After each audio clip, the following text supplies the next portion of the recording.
Bueno, bienvenidos a la última función del ciclo de cine de proyecciones. Acabamos de ver Los Paranoicos de Gabriel Medina, que nos está acompañando aquí. Espero que hayan disfrutado de la película. Ahora vamos a charlar un poco con Gabriel. Le voy a hacer algunas preguntas, pero antes de arrancar, no sé si vos, Gaby, querés decir algo. Lo que sea. Lo que sea, gracias por estar acá. Uy, ¿cómo se escucha? ¿Se escucha bien mi voz? Sí. No, estoy muy emocionado porque creo que la última vez que estuve acá, parado acá, fue para dar el discurso de egresado. Y yo venía acá todos los viernes a ver cortos, nuestros cortos, lo que hacíamos nosotros. Todos los viernes proyectábamos acá, o a veces hacíamos muestras de películas también. Era otra época, no había internet, había videoclub. Gente que viajaba, traía VHS de afuera. Vimos la de churrasco de perrones, me acuerdo. O sea que me emociona mucho estar acá. Pero como uno de ustedes, estoy acá, aunque hice Los Paranoicos, pero eso disfruten el momento. Está buenísimo. Los veo a ustedes y me emociona saber que yo estuve ahí y que lo disfruté mucho. Así que lo disfruté desde ahí también. Sí, sos el primer director invitado que vino a la FUC, así que eso está bueno también charlar como partiendo desde que vos fuiste un exalumno, tanto como nosotros y seguramente más de la mitad de la sala también somos alumnos de la FUC. Entonces como que quería charlar un poco al principio sobre el proceso de producción de la película, o sea, cómo arrancó, cuántos años tenías, cómo se gestó, por qué decidiste hacer una película un poquitito autobiográfica, tengo entendido, y quiénes te acompañaron. Bueno, me acompañaron mis amigos. Empezando por ahí. Y Los Paranoicos es una película que empezó acá, en realidad. Digamos, de que yo soy muy chico, quería hacer cine. Lo tenía bastante claro. Tuve esa, no sé si suerte, esa condición, ¿no? De tener claro lo que querés hacer. De chico hablo de la escuela primaria. Entonces esperé muchísimo tiempo para llegar acá, a estudiar cine. La verdad es que siempre estaba escribiendo o cortos o películas posibles y en un momento empecé a escribir una película que tenía que ver sobre gente como yo, pibes como yo, en realidad porque tenían 20 y pico, y se llamaba Viaje al fin de las noches. Esa fue la primera, me acuerdo que la tuiteó Jorge Goldenberg, que era un profesor de acá. Eso mutó y se transformó en un guión que se llamó Punk, y eso después mutó y se transformó en un guión que se llamó La canción del adiós, y eso después mutó y se transformó en Los Paranoicos. Entonces es como, tengo claro el momento en el que dije esta es la película, pero en realidad siempre había algo gestándose que tenía que ver con una película que funcionara como un espejo de mi generación. Yo quería hacer una película para que estemos nosotros en el cine. Quería compartir lo que yo vivía todos los días. No tenía más expectativas que eso. Nunca pensé que iba a estar acá o que iba a viajar por el mundo en películas. Ni tampoco especulé con ser director de cine, que me haga director de cine y vivir de eso. Hubo un momento en el que yo estudié acá, filmé mis cortos y después vino la otra parte de mi formación que fue trabajar en cine. Y entonces trabajé con muchos directores. Por suerte con los que quería trabajar también y de los que quería aprender. Y en un determinado momento sentí que había cobrado forma la película. Porque siempre lo que tenía yo eran mundos e historias posibles, pero no tenía el concepto de lo que quería transmitir, que eso es lo más importante de todo, tener claro qué es lo que querés transmitir con tu película. Por lo menos es lo que a mí me pasa. Y es la historia de una transformación, es la historia de un cambio. Y no hay transformación y no hay cambio si no se vence el miedo. El día que yo me vi parado en otro lugar, encontré la historia, que es la historia de un pibe de 30 años que está todavía atrapado en su adolescencia, que no puede madurar, porque no puede concretar sus deseos, porque no puede construir una mirada propia, porque está pendiente de la mirada de los demás, y porque es un paranoico, como éramos paranoicos todos los que me rodeaban, y yo también, no de manera patológica, sino porque descreíamos de los mensajes del poder, descreíamos de la realidad.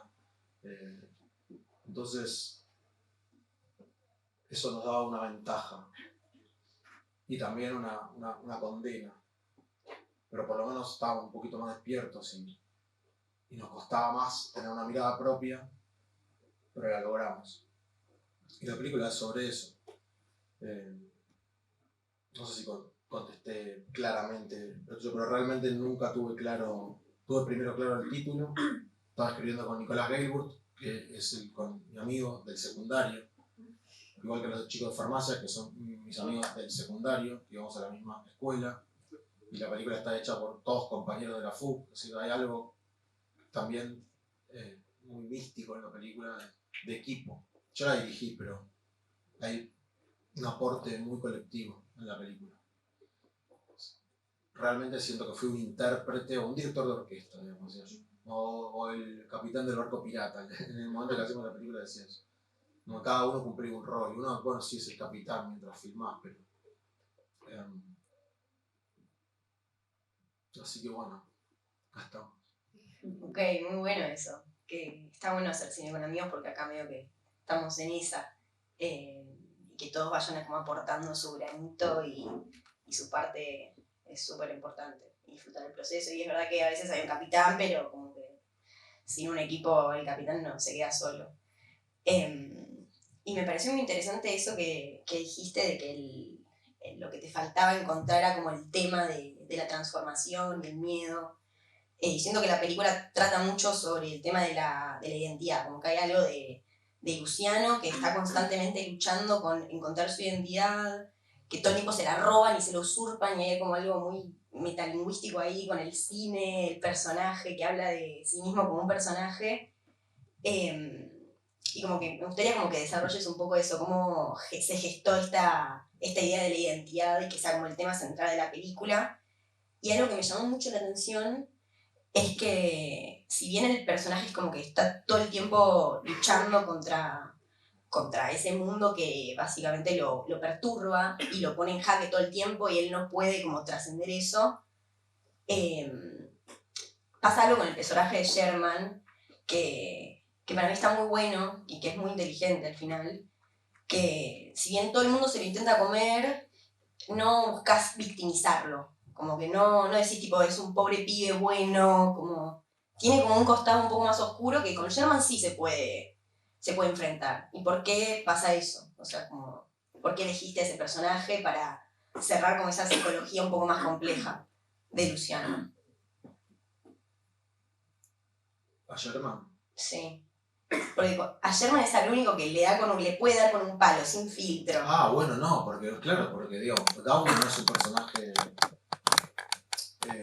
puro, es un personaje con oscuridad también. Sí. Convive con Sherman, tiene una relación de medio sadomasoquismo con Manuel y tiene otra relación de sadomasoquismo con Sherman. Con Sherman se están bardeando todo el tiempo. Es un poco mi relación con Martín Feldman, que es mi amigo y que yo le piqué a Arturo. Digamos, tanto yo le podía romper la garganta con la puerta o él me la podía romper a mí. ¿Eso pasó efectivamente? No, quiero aclarar algo, que es que el guión de la película hay mucha ficción ahí. Lo que sí hay es la construcción de los personajes. Hay construcción, o sea, sí Gauna está, yo le pedí a gente que me imite y todas esas cosas, pero hay trabajamos mucho en la psicología del personaje, lo físico, digamos, por qué está encorvado. Yo trabajaba sobre mí, entonces eso se veía reflejado, después lo laburábamos con Dani. Yo quería que haya mucha verdad en la película, porque realmente mi objetivo era llevar al cine nuestro mundo, no tenía otro objetivo que eso era, es una, digamos, yo siento a los paranoicos como una experiencia exclusivamente artística y puramente artística. Nunca gané dinero con los paranoicos, nunca especulé con ganar dinero, nunca quise ganar dinero, nunca quise fama, nada. O sea, es realmente una pulsión muy, muy pura, muy punk. Por eso salió lo que salió. Y es muy difícil después volver a hacer cine después de que dejaste todo, ¿no? Bueno, yo dejé todo ahí. Y le elegí a Sherman porque era mi amigo y porque me parecía que estaba bueno que exista esa red, para que verlo a Gauna, cómo se vincula con uno y cómo se vincula con otro, cómo se vincula con un tipo de mujeres, cómo se vincula con otro tipo de mujeres. Es decir, todo está pensado. Sí. Sí, hay como dobles por toda la película. Sí, como... sí, porque bueno, justamente, él puede tener sexo con mujeres imposibles, en este caso, no sé, mujeres maduras que pertenecen a otro universo, pero no puede concretar con las mujeres que tiene al lado y que son posibles, porque le da miedo la posibilidad de que sea posible, justamente. Le escapa a la vida, a la felicidad, a la luz. Y lo mismo pasa con el resto digamos, también se hace el héroe con un pobre viejito chino, digamos, muestra, y hay algo que me acuerdo de guión que yo quería que sea muy claro, que cuando él se está haciendo el canchero y le tira las botellas y lo rompe, se pone muy violento, que es uno de los momentos más violentos de la película y de Gauna. Después sale el hijo del anciano chino y le dice cobarde, cobarde, cobarde, que es lo que Gauna es un cobarde. Entonces tiene que perderla, es la película sobre alguien, todos somos cobardes. Bueno, tal vez todos no, pero digo, en algunas cosas siempre nos tenemos que identificar como eso y reconocer cuando estamos siendo cobardes, con nosotros mismos. Y es una película sobre el heroísmo, tiene mucha influencia del Sueño de los Héroes de Bioy Casares, y para mí es la historia de cómo esa construcción de identidad que vos dijiste es posible a partir de identificarte como cobarde, reflexionar sobre eso y dar el salto de fe. Ese salto de fe que tiene que ver con ir a buscar lo que querés, lo que decías en ese momento. En el caso de Gauna es Sofía. Pero Sofía, en algún punto, para tenerla, solo va a ser posible en su mundo si rompe con esa mirada omnipresente de Manuel, que no es la de Manuel, es la de el mundo, que pesa sobre él. Entonces, el personaje de Sherman viene a ser el Kramer, si vieron Seinfeld, viene a ser como el ladero de él. Pero él es el Sherman de Sherman y Sherman es el Gauna de Gauna también. Es una simbiosis ahí. Y bueno, como te dije, o sea, así como él le teme a un productor, no le teme al chino, pero le teme al hijo del chino y no le teme a la mamá del nene del cumpleaños, una veterana, le decía yo en ese momento.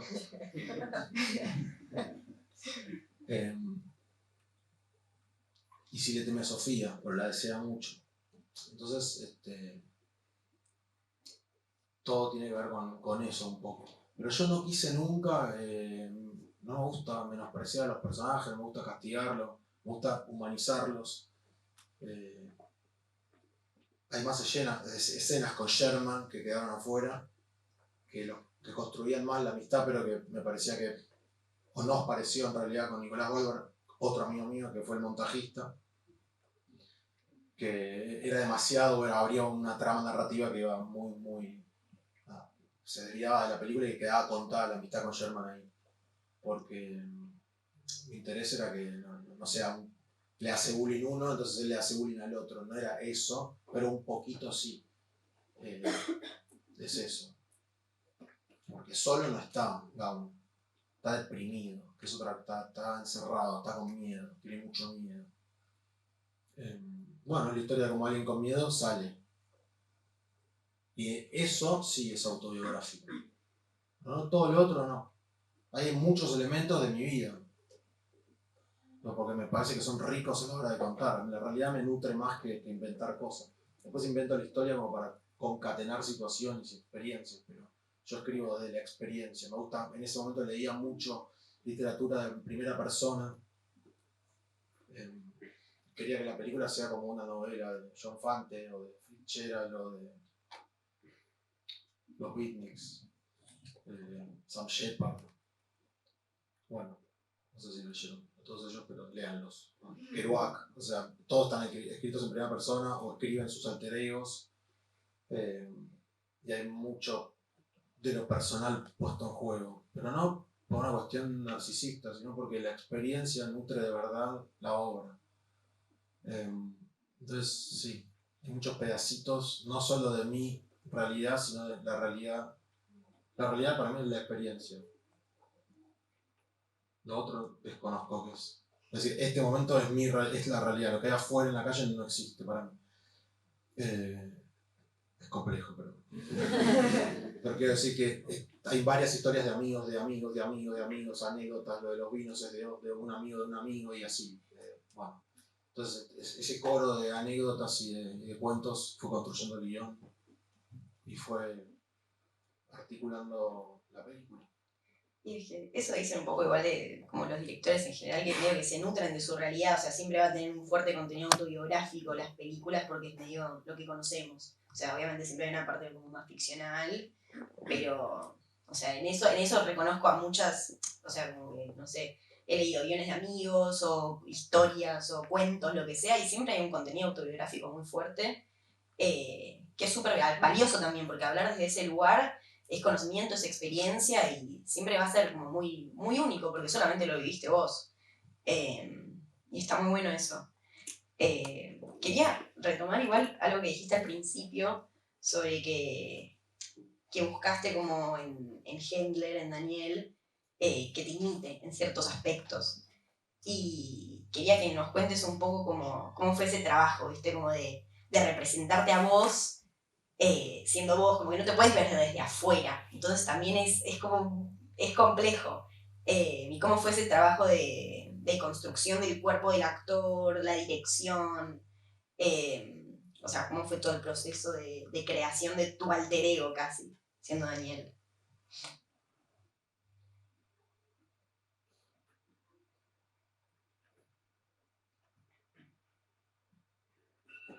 Y hablamos mucho, me imitó mucho, tuvimos muchas charlas, yo también quería exagerarme, pero también había una cuestión que no es que yo quisiera que... Es raro esto de decir. Yo creo que me tenía que hacerme cargo de la película. Y para hacerme cargo de la película tenía que poner tenía que estar en cuerpo y alma. Tenía que sacrificarme por la película, por la obra. Y eso era desnudarme, digamos. A un punto yo me tenía que desnudar ahí arriba. Entonces, yo no lo podía hacer. Porque no soy actor. Lo pensé, pero no lo podía hacer. Y no era por una cuestión, lo digo ahora recién a la distancia, no lo digo esto para parecer humilde o modesto, no lo digo por eso. Sentía que había casi algo no religioso no es la palabra, místico, de compromiso con la obra y compromiso con el cuento. Entonces tenía que ser un alter ego. Los escritores, cuando ustedes ven una novela donde hay un alter ego, el alter ego tiene una justificación. No está el nombre y apellido. No se llama Gabriel Medina, el personaje. Se llama Luciano Gauno. Pero yo sentía que estaba hablando mucho de mí y yo sentía también que había muchas cosas de mí que hacían reír a mis amigos. Entonces a mí me parecía que estaba bueno. Me gusta reírme de mí mismo, me gusta que se rían. Entonces había algo ahí que encajaba perfecto. Cuando yo empecé a mirar el universo, es decir, a construir un universo que era el que yo miraba, el personaje que lo mirara, que es el que está el 100% de los planos de la película, casi, tenía que ser yo. Porque no había nada más fiel a eso. Entonces tenía que vestirse como yo, tenía que estar encorvado como yo, tenía que meterse para adentro como yo, tenía que no poder sostener la mirada y bajarla, porque eran cosas que yo sabía. Entonces, así como yo conozco un cuento o puedo describir, no sé, una anécdota X, yo sabía lo que es no poder sostener la mirada, sabía lo que es estar encorvado y que te digan chetas, fóbicos, bueno, ponete. Y entonces, por eso fue. Y todo esto fue hablado con Dani. No fue un capricho. Imitable, digamos. Y de hecho, a mí me sorprendió porque yo no sé si era tan consciente de qué porcentaje me estaba imitando, qué porcentaje era un alter ego. Solamente, me acuerdo que vino una amiga mía a ver una escena donde él estaba caminando, cruzando la calle así, y dijo, es igual a vos, en Medina. Kendra está haciendo de Medina. ¿En serio? Le digo yo, ¿tanto? Sí, es igual. Me dije, bueno, listo, entonces está bien. Pero no, fue ahí que caí. Pero no sé si entendió lo que quise decir, pero básicamente es ser fiel a esa mirada. Porque no conozco otro Auna, digamos, básicamente. Pero es como, me parece muy flashero eso de que también supongo que necesitaste también un poco la mirada externa hacia vos para después poder trasladársela hacia Daniel. Porque nosotros no nos vemos constantemente cuáles son como nuestros rasgos característicos corporales de cómo nos movemos, cómo hablamos, como no tenemos un espejo enfrente nuestro constantemente para saber cómo nos ve el mundo. Entonces, eso, como que también había algo de que me imagino que Daniel te tenía que estar observando como meticulosamente para ir como construyéndote a vos. Sí, es lo que hizo. Eso, me observó mucho. Adelgazó 10 kilos, me acuerdo, para lo que yo estaba más flaco que ahora.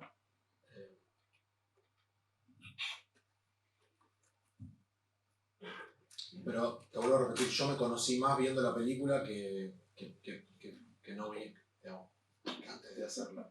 Es decir, parte de lo que él hizo, que me decían es igual a vos, yo no. Yo sabía de lo de no mirar, lo del pelo, que se corta igual que.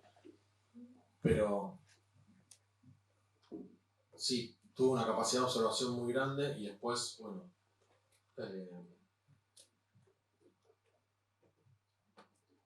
Había cosas que yo sabía que eran que yo era mi personaje frente a mi grupo de amigos. Ahí está lo del amigo, el personaje, la serie, toda la historia que ya saben. Pero no, hice un gran trabajo. ¿No? Sí. O sea, Estoy tratando de acordarme de charlas y todo, pero es un gran trabajo. Porque yo me acuerdo que lo que hablamos es de hacer armar un alter ego porque tenía un justificativo, no tenía que ser solo una imitación. Así que bueno, sí. Gran trabajo de Daniel, me gustó mucho. Bueno, después quería hacer una última pregunta y voy a abrir al público, que es sobre el plano de lo virtual en la película. Como no solo lo virtual como algo tecnológico, sino como ese momento onírico en el que se mete tipo en esa especie de, no sé, como coso de karate, no me acuerdo bien cómo era. El boxeo, la pelea de box. No, el momento con el chino y el hijo, sí, que es como una especie de ensueño, una escena muy onírica, y siento que la película retrabaja con esos espacios virtuales que se mantienen al margen de la realidad, y como cuál fue, no sé si la razón, pero cómo llegaste a decidir introducir esos espacios como que pertenecen casi al imaginario de Luciano en la película.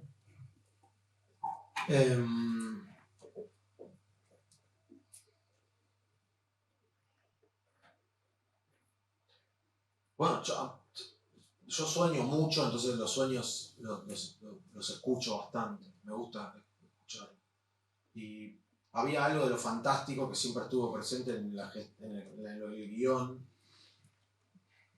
o lo misterioso, y que yo quería que esté presente acá. También El sueño de los héroes, vuelvo a repetir, de Bioy Casares, que si no la leyeron, lean la novela, está buenísima. Tiene algo de eso, de fantástico, dentro de un universo como este.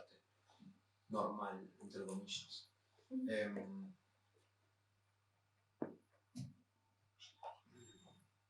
No sé cómo. La verdad es que lo de los chinos era una trama en la que él no lo soñaba eso.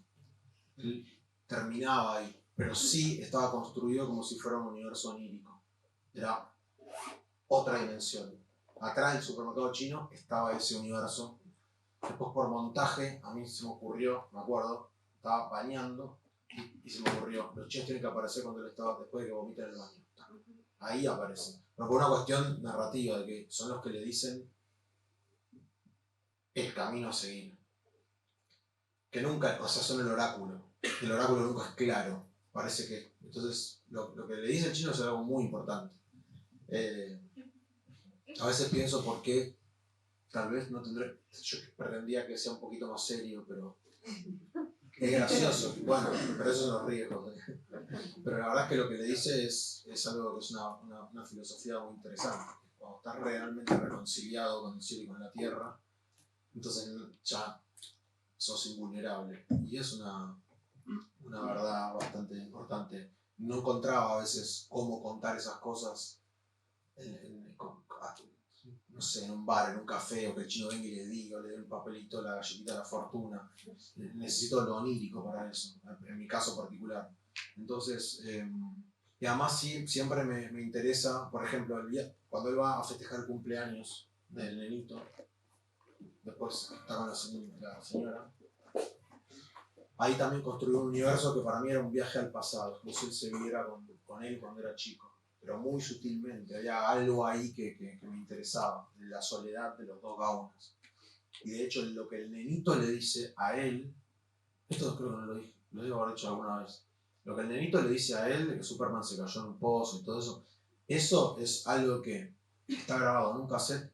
Mi abuelo nos grababa a mi hermano y a mí, y a mi hermana. Pero mi hermana era muy chiquita en ese momento. Todos los que hablábamos, como dos loritos, éramos mi hermano y yo. Cuando nos quedamos a dormir en la casa de Ramón Mejía, de mis abuelos, él ponía a grabar un cassette. Y yo escuchando el cassette, escuché todo un diálogo entre mi hermano y yo donde hablábamos eso. Le hablábamos de eso. Yo le contaba a mi hermano, o mi hermano me contaba a mí, yo no me acuerdo, sobre lo de Superman. Muy dark. Sí. Y eso me quedó siempre ahí dando vueltas. Lo usé en un corto, el original, y después lo usé como diálogo para esa escena. Pero nunca quise que sea simbólico, ¿eh? No, tampoco es que apunté a, no, bueno, sí, se coge a la mamá, no es eso, es una grasada horrible, no tiene nada que ver con eso. Pero me parecía muy bueno que venga que ese pedazo de frase esté ahí y que ese universo al que él entra es otro universo diferente al de la calle.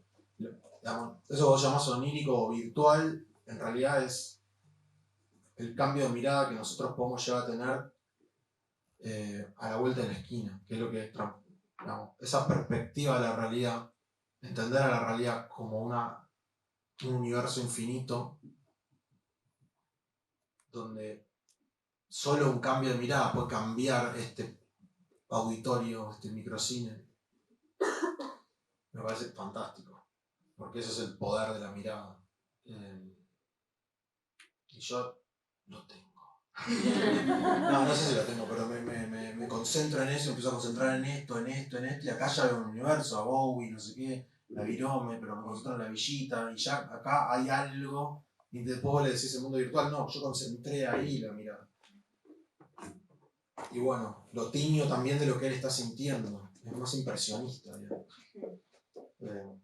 Sí, es casi como una abstracción más que otro plano. Es una abstracción. Está muy bueno eso. No me había dado cuenta lo de la escena del chico, pero ahora que lo mencionas, sí. Hay como algo con ya desde el trabajo, como desde la fotografía, se construye esa abstracción. No solamente por el contenido como narrativo, sino como la sensación que te produce. Sí. Como que hay un cambio de espacio que te sentís más adentro de él casi. Bueno, esa es la idea. Sí. Son mundos mentales. Eso, sí. Mundos mentales. Pero todo es mental. Bueno, me encantó. Todo es mental.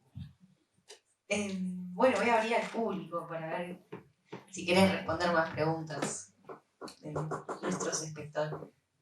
¿Qué? No, amigo, Hola Gabriel, buenas noches.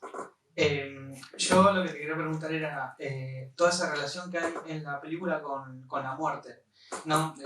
Desde que, bueno, Sofía y y Luciano hablan como algo, como una conversación trivial de dónde se habrá muerto la vieja, hasta, bueno, que cuando ella, por la primera vez que aparece, ¿no? Que tiene la Gillette y toda esa relación con la muerte, ¿cómo, no? ¿Cuál es tu visión o cuál era tu visión del mundo en el momento de hacer esos diálogos o plantear la muerte en la película? También la discusión con Sherman del golpe y esas cosas. Buena pregunta. Sí, bueno. La primera vez que yo tuve una especie de abstracción mental muy intensa, donde tuve un episodio, era muy chiquitito yo, empecé a pensar en la muerte. O sea, empecé a pensar cómo era no ser por toda la eternidad. Es decir, empecé a pensar en la eternidad y cómo sería si yo me muero y nunca más vuelvo a nacer, cómo sería, cómo es que nunca más, por toda la eternidad, por toda la eternidad, por toda la eternidad. Ese mantra, ese ejercicio me generó una abstracción. Yo estaba a la noche durmiendo, pero muy chiquito, no sé, no recuerdo, pero estaría en jardín, preescolar, primaria. Y eso me abstrajo.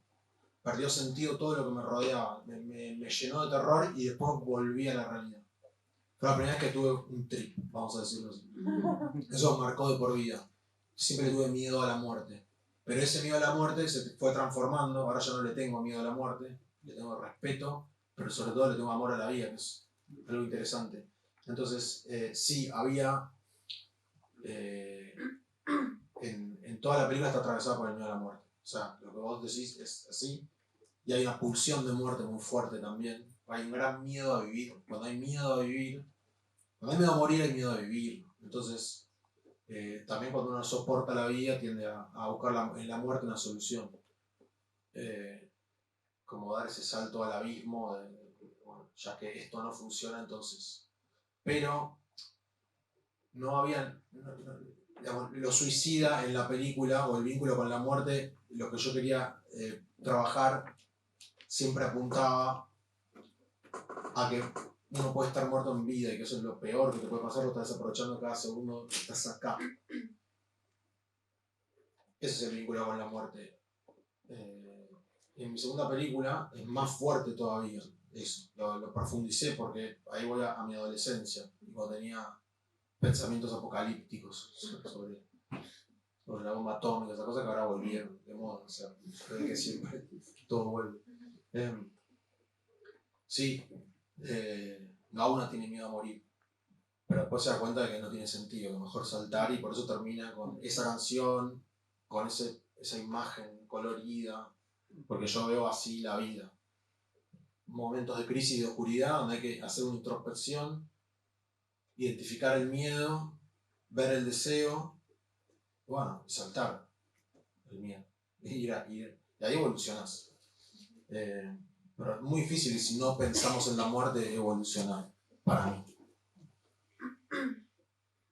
Así que cada una tiene miedo a morir, por lo menos lo tenía. Después ya va a vivir. Sí. ¿Algo más? Gracias. Hola, buenas noches. No había podido ver la película antes, la verdad que me fascinó, quedé bastante encantado con la película, todo me gustó mucho.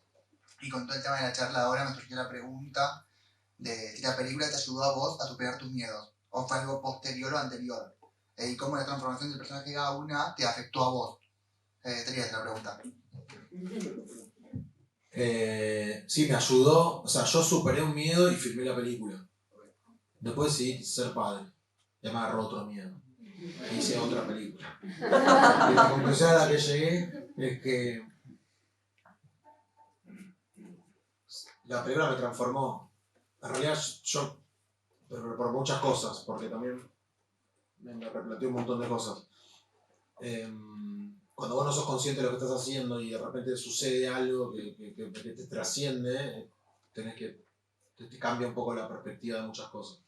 Sobre todo en mi caso es mi relación con el cine, que es, si voy a hacer una película, tiene que ser una película que esté en sintonía literal, sintonía espiritual, existencial, o sea, física, eléctrica, con la que tuve con los paranoicos.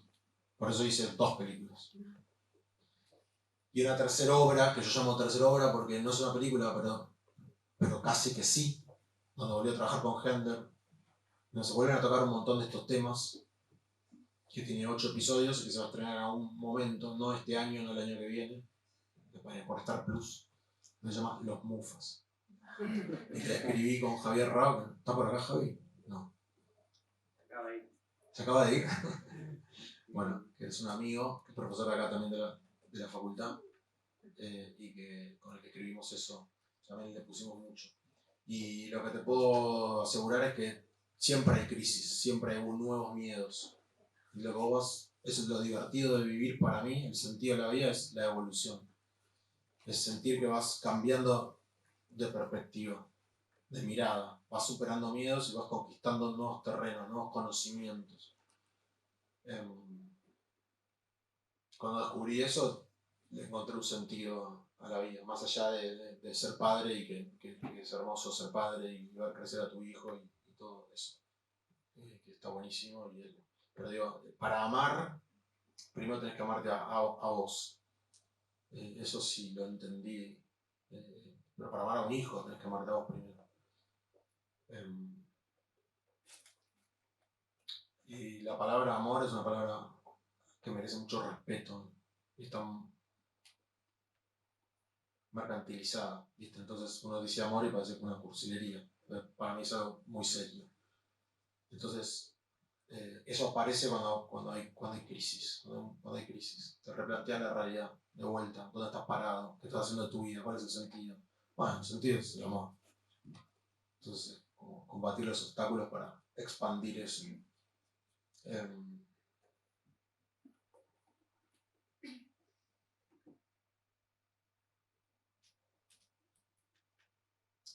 Bueno, ahí está. Muchas gracias. ¿Te lo respondí? Sí, perfecto. Bueno, me alegro. ¿Qué haces? Oli, ¿todo bien? Gabriel, buenas noches. Hola, buenas noches. ¿Qué haces? Bueno, Quería preguntarte si siempre Daniel fue la opción para el personaje, o en qué momento aparece, si escribiste para él, o cómo fue ese proceso, digamos. No tenía ninguna opción. Yo dije que lo había pensado, que en un momento dije, bueno, lo hago yo, después dije, no, es una locura, cualquier cosa, eso. Entonces, pensé en un amigo que se parecía a mí, o que tenía como algo de Gauna bastante.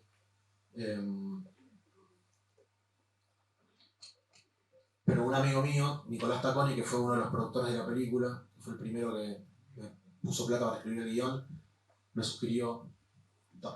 Había estado charlando con Hender y me dijo, mandale el guión a Dani, que le conté el proyecto y le encantó. Y yo lo conocía del Fondo del Mar, que habíamos elaborado juntos, de esa película de Cifrón, que era también amigo y compañero acá de la facultad. Y yo le había contado mi proyecto Punk, que después se transformó en Los Paranoicos. Bueno, le mandé el guión y me tomé un café. Y para mí una de las cosas más importantes de la película es cuando él baila Solo todos tus muertos. Yo tuve, la primera imagen fue de Los Paranoicos, cómo se llamaba, porque hablaba de todos nosotros, los paranoicos, y después yo estaba haciendo eso, bailando todos tus muertos, lo mismo que está haciendo Gauna ahí en la película, lo estaba haciendo yo. Y en ese momento tuve una epifanía que fue, me observé a mí mismo y dije, esto es Los Paranoicos, tiene que estar esto en el cine, tiene que estar esto en el cine, tiene que estar esto en el... Bueno, y Dani me acuerdo que me hizo una evolución y ahí estaba muy subrayado en el momento en que baila solo y me señaló eso y me dijo, esto es el personaje, acá está todo. Y fue como, bueno, listo, ya está. Es él. Y ahí no hubo nunca ninguna duda. Y Jazmín nunca hubo ninguna duda, porque fue compañera mía de la facultad, porque siempre me pareció hermosa y, no sé, quería que ella sea Sofía, por muchísimos motivos. Y Walter tampoco fue nunca una duda, Walter Jaco, porque él hablaba el tono y el lenguaje de la Foucault. Tenía él entendía perfectamente de qué estábamos hablando. Y bueno, No hubo dudas. Eso que te conté nada más, pero en cuanto Dani me dijo eso, que fue la segunda persona con la que me entrevisté, pero el primer actor real, ya quedó, ya está, fue. Además se necesitaba hacer uno también. Fue un trabajo en conjunto, por eso digo que es una banda tocando en un escenario. Tal vez es más visible, soy yo y todo, pero lo que él hizo ahí fue impresionante. ¿Ya había hecho Sábado antes o no? Sí. Sí. Y ahora, cuando volvimos a hacerlo en Mufa, yo me acuerdo que vino en la primera prueba de vestuario, pero vino a la prueba de vestuario el primer día, como que empezaba a trabajar. Y lo llevé a un patecito afuera a Dani y le dije, Dani, boludo, esto es como si vuelve lo del Ramón y tenemos que hacer el mismo disco para los conductores paranoicos. Yo me cansé, boludo. Vamos a dejar algo. No me interesa nada, pero digo, ya nos dieron esta oportunidad, vamos a hacerlo. Y estuvo bueno. Esos amores.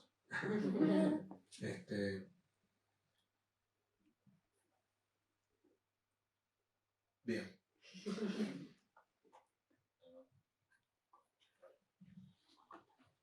Buenas. Hola. Al principio de la charla dijiste algo así como que la película está pensada para tu generación. Pero siendo la película es presente, yo es la primera vez que la veo, pero es como una película que de repente mis compañeros me dicen, che, ¿esta la viste? ¿Cómo no la viste? Y quería saber por qué pensás vos que es una película que prevalece y que está viva también en esta generación.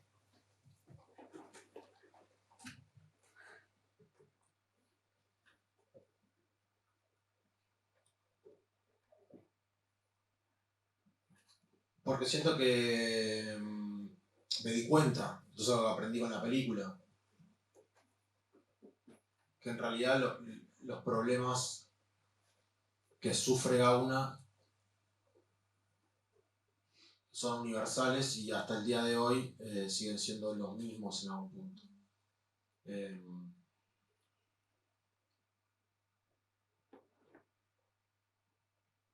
Tal vez parece que pasó mucho tiempo, pero pasó muy poco tiempo en la historia de esta etapa de la civilización.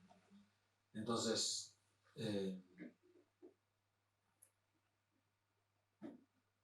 también creo que es... Bueno, yo no pensé que había tanta gente que se identificara con la película y me sorprende que en todo el planeta aparezca eso. Me lo han dicho gente de diferentes edades y a lo largo del tiempo y de diferentes partes también. Entonces es como muy universal, me sorprende. Pienso que el miedo y bueno, y por qué... pienso que la enfermedad del miedo, esta contemporánea, esta crisis de identidad, como dijo Ana. Bien. Está presente más que nunca, tal vez, ahora, más que antes. Es decir, en este momento vivimos un presente extremadamente egoísta donde uno se construye para la pantalla. Si vos te vas de vacaciones, no están completas si no las compartís con el otro universo, el universo redes. No sé, ¿se dieron cuenta de eso? Es loco. Es como te construís en función de tu avatar y te construís. Entonces, yo creo que incluso se exacerbó eso, pienso, no sé. Entonces es muy difícil también construir una mirada propia.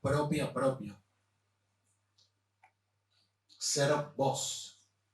Como la canción de el cancelado Iorio.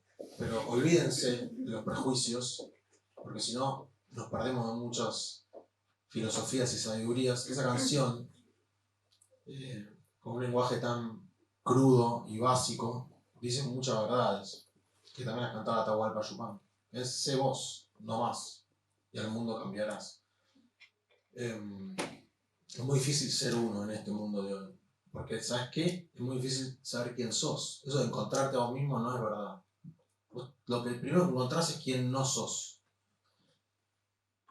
Entonces, los paranoicos es un poco eso, es quién no quiero ser.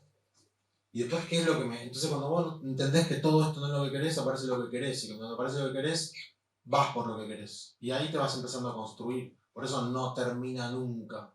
Y un poco la pregunta que había hecho él de cómo te transforma la... Bueno, es una especie de transformación constante, de constante evolución. ¿De qué? De ser vos mismo. Y que cada día te importe menos lo que digan de vos. Porque en definitiva no tiene ningún tipo de trascendencia. Solo importa ser una buena persona, pero no impuesta, genuina. Y para eso tiene que haber un autoconocimiento muy importante. Es un trabajo difícil, pero va por ahí. Más o menos. ¿Qué tal? Hola. Bueno, primero que nada agradecerte por venir acá a charlar con nosotros. A ustedes. Y luego la pregunta era más o menos la misma que la que hicieron allá adelante. Creo que se habló mucho sobre qué se tomó de ti para poder hacer esta película y todo ese proceso, y quería un poco andar en eso de una vez terminada la película, qué efectos esta ha tenido sobre ti al día de hoy, e incluso si se ha modificado o qué consideraciones has tenido incluso sobre el cine, con su capacidad de creación y transformación en el espectador y en ti, ¿no? Eso.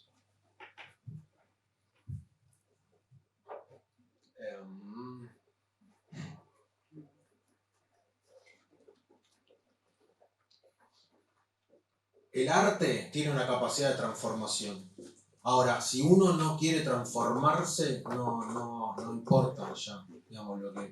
Hay algo que a mí me genera mucha duda que nunca entendí, porque hay gente que cambia y que tiene ese hambre de conocimiento, esa necesidad de pensar en la muerte, de pensar en la vida.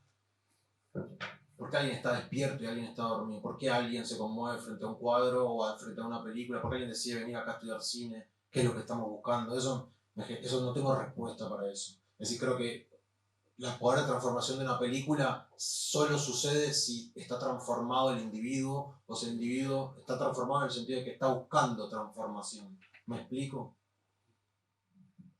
Después, mientras sea un espacio que brinde una felicidad genuina en este paso por la vida, ya estoy cumplido también, estoy hecho. Si alguien es feliz con una película. No me gustan las películas que me plantean un mundo horrible, digamos, que me hacen pasar un mal momento.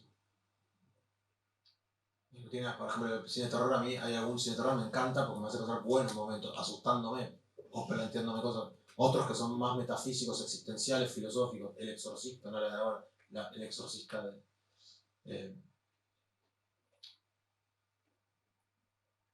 Con respecto a mi película,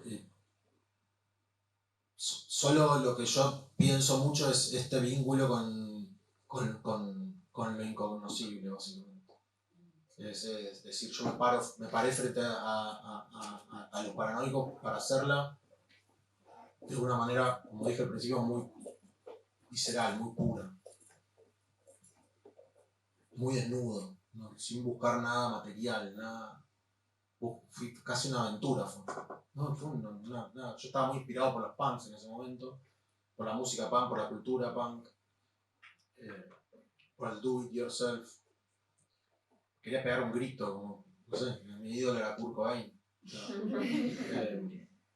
Entonces, porque gritaba y lo escuchaba. Y además hay algo muy bueno, hay un documental muy bueno. Hay un momento en el que entrevistan a un pibe de, no sé, 14 años que está yendo a un recital de Nirvana y dice, ¿por qué te gusta Nirvana? El pibe dice, porque son como nosotros, porque son nosotros. Bueno, un poco es eso, pero no era una postura, fue genuino. Entonces me replanteó mucho mi vínculo con el cine. Es decir, si voy a filmar tengo que respetar eso que descubrí. En un festival de San Francisco me acuerdo que vino una señora de la nada, después en una charla como esta, cuando terminó, me saludaban algunos y vino alguien y una señora me dijo que sigas transmitiendo el mensaje. Yo nunca entendí, hasta el día de hoy no sé qué quiere decir. Y con La Araña Vampiro, mi segunda película, en Rosario vino un chico y me dijo, así todo tímido, estaban otras personas hablando menos, no sé qué, me dice, no cambies, no cambies de rumbo, seguí así, es el camino. Seguir por el camino. Y siempre me pregunto qué quiere decir eso. Y después las respuestas que fui teniendo fue eso, que es... no le encuentro sentido hacer una película si yo no tengo un vínculo espiritual, te diría, con la película. Si no hay algo trascendente ahí. Después puedo dirigir un montón de cosas, pero es otra cosa, es un trabajo. Ahora estoy por dirigir una serie para Netflix, muy divertida, una comedia, me divierto, es un oficio. Dejaré mi corazón, mi arte, a lo mejor, no sé, aparece el espíritu, pero más allá de eso, es algo lúdico, que uno... Pero si yo tengo que sentarme a escribir una película con lo que cuesta hacer una... O sea, lo que cuesta no monetariamente, lo que implica para mí, eso fue lo que... Entonces ya veo ese cine, yo. Veo menos cine que antes, tal vez veo más cuadros que antes, veo más... Me sensibilicé mucho más, entonces a veces me basta con ir al botánico, y es una boludez lo que estoy diciendo, pero me basta con ir al botánico a ver las plantas, estoy viendo una película. Qué sé yo, me gusta la contemplación, me gusta salir de las pantallas un rato, y me gustaría poder hacer más películas, pero también me saqué la mochila del director que tiene que filmar todo el tiempo, porque si no es muy tortuoso también, se transforma en algo egocéntrico, narcisista. Prefiero que cuando aparezca la próxima que aparezca. Y me gustan esas películas también, ¿no? Las que tienen algo más. Como Clint Eastwood, que filma. ¿Para qué filma Clint Eastwood? Digo, porque es algo más mainstream, ¿no? Ponerle o clásico, pero veo un Gran Torino, es una obra maestra. ¿Por qué hizo Gran Torino? La edad que tiene, ¿para qué hace Gran Torino? Bueno, porque tiene algo para compartir, para transmitir. Es la película tal vez más joven de Clint Eastwood, la más moderna, la más con un mensaje para la juventud impresionante, muy emocionante esa película. Es un viejo facho con la bandera confederada que combatió en Corea, cargado ahí con un rifle, totalmente loco. Decís, ¿cómo puede ser que este chabón en los primeros 15 minutos sea esto y se transforma? Es una película sobre la humanidad, esa, sobre la posibilidad de la redención. Yo creo que hay como, no te digo una misión, pero una necesidad de compartir con el prójimo. Víctor Erice hace poco, un director de cine que hizo una película llamada El espíritu de la colmena, que es una obra maestra. Dijo hace poco, le preguntaban por cómo piensa usted en el espectador, y dijo, es que no pienso en el espectador, pienso en el prójimo. Bueno, a mí me pasa lo mismo. Yo no pienso en el público o en el espectador, pienso en el prójimo. Después está el lugar del emisor del mensaje, ¿no? Y el receptor, porque obviamente hay un receptor y hay un emisor, o sea, yo construyo toda la mentira, pero en realidad lo que yo estoy haciendo es tratar de hablarle al otro Gabriel que está sentado en la sala, o está en el living viendo esa serie, o lo que sea.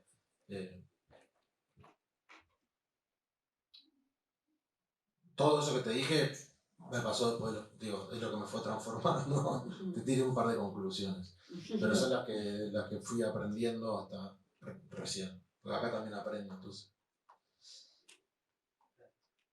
De nada. Bueno, ahí va. Hola. Bueno, hago como que está prendido. ¿Quieres hablar con este? Ahí va. A veces hay que pegarle un poco a las cosas para que funcione. No, ahí va. Bueno, nada, muy emocionante lo que dijiste, la verdad.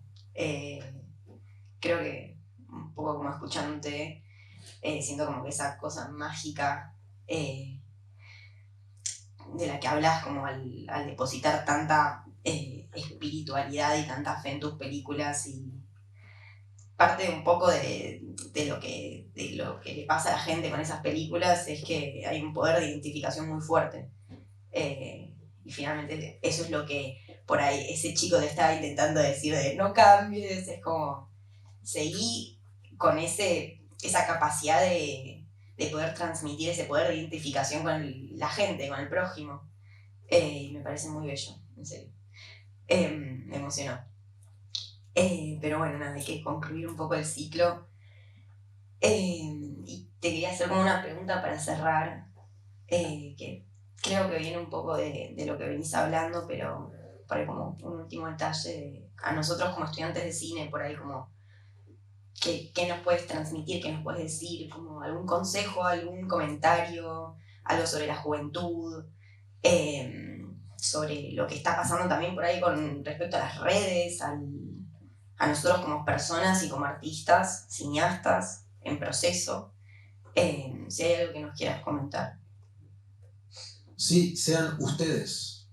Y eso no es fácil. Eso es, sean ustedes. Sean punks, sean dadaístas, sean anarquistas de verdad. No, esta payasada. No, porque se malinterpreta, ya hasta se apropiaron de lo.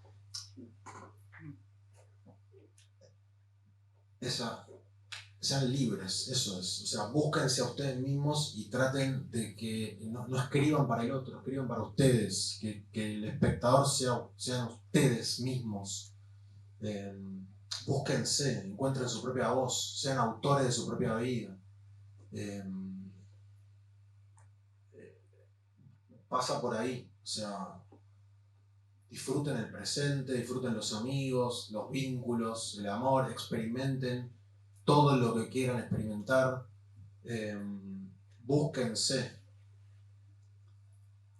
Por lo menos busquen quién no quieren ser. No pierdan tiempo y no se distraigan.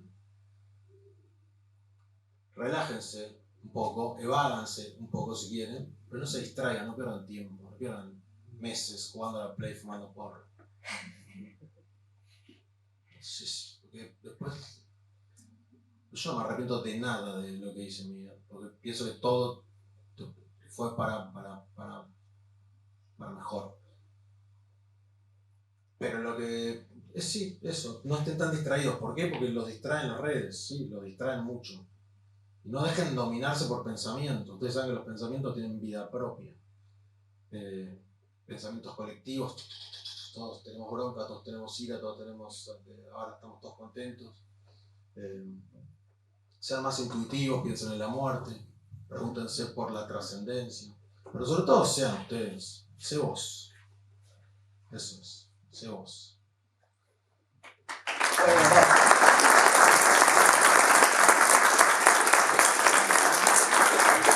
No tengan ídolos, no idolatren a nadie, cuestionen al poder, siempre, no idolatren a nadie, no se agachen ante nadie. Hay una frase, ama al prójimo como a ti mismo, no tiene nada que ver, no vengo a predicar acá el evangelio, pero hay algo muy interesante, porque una vez alguien dijo algo muy bueno que es, si vos amás al prójimo como a vos mismo, entonces no podés amar a nadie más o menos que vos.